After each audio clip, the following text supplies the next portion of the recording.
guys, perkenalkan nama saya Saidul Fikri dari Prodi Sistem Informasi di Universitas Riau. Kita akan sama-sama membahas tentang dunia kepemimpinan dengan cara yang lebih mendalam dan sistematis. Teori-teori kepemimpinan, mengulas kerja kepemimpinan, membahas isu penting tentang gender dalam kepemimpinan. Selain itu, kita juga akan membahas bagaimana kita dapat mengidentifikasi potensi dalam diri kita untuk menjadi pemimpin yang aktif. Jadi, kita langsung saja ke videonya. Let's go.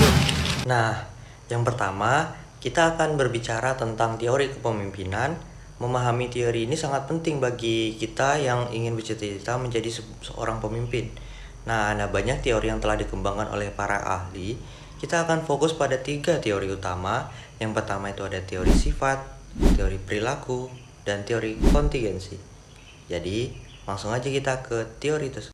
Yang pertama, kita akan menjelaskan tentang teori sifat, di mana teori sifat ini menyatakan bahwa pemimpin hebat dilahirkan karena sebuah karakteristik tertentu yang membuat mereka menonjol.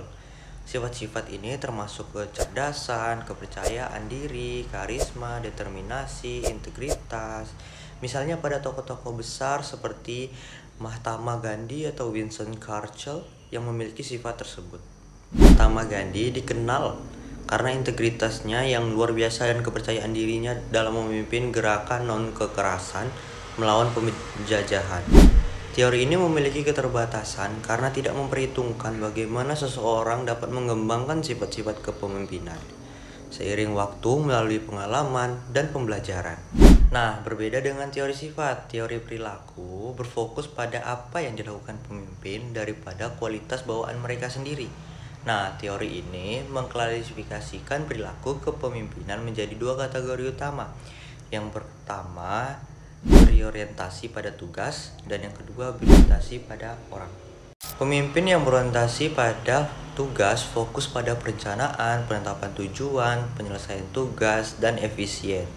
Mereka memastikan bahwa pekerjaan dilakukan dengan baik dan tepat waktu. Di sisi lain, pemimpin yang berorientasi pada orang menempatkan kepentingan tim dan hubungan interpersonal sebagai prioritas. Mereka mendukung anggota tim untuk mencapai potensi maksimal mereka. Misalnya, dalam dunia bisnis, seorang manajer proyek mungkin perlu menggabungkan kedua pendekatan ini. Mereka harus memastikan bahwa proyek berjalan sesuai jadwal, di mana itu termasuk berorientasi pada tugas, sambil tetap menjaga semangat tim dalam memastikan setiap anggota merasa dihargai. Dan itu termasuk kepada berorientasi pada orang. Terakhir yaitu adalah teori kontingensi, berpendapat bahwa tidak ada satu pendekatan kepemimpinan yang paling baik untuk semua situasi efektivitas seorang pemimpin, tergantung pada berbagai faktor termasuk gaya kepemimpinan mereka, karakteristik pengikut, dan konteks atau situasi yang dihadapi. Teori ini menekankan pemimpin harus fleksibel dan mampu menyesuaikan gaya kepemimpinan mereka dengan situasi yang berbeda. Misalnya dalam situasi kritis, mungkin diperlukan kepemimpinan yang lebih direktif, sementara dalam situasi yang lebih stabil, gaya kepemimpinan yang partisipasif mungkin lebih efektif. Nyata dari teori ini bisa kita lihat di bidang militer, di mana komandan harus bisa berubah dari gaya kepemimpinan otoriter dalam situasi pertempuran ke gaya yang lebih demokratis ketika menangani moral dan kesejahteraan pasukan dalam waktu damai. Selanjutnya, mari kita bicara tentang kinerja kepemimpinan. Kinerja pemimpin sering diukur dengan berbagai indikator seperti kemampuan mereka mencapai tujuan, memotivasi tim, dan membuat keputusan yang efektif. Pemimpin yang sukses adalah mereka yang dapat menginspirasi kepercayaan, berkomunikasi dengan efektif, dan menciptakan lingkungan kerja yang positif.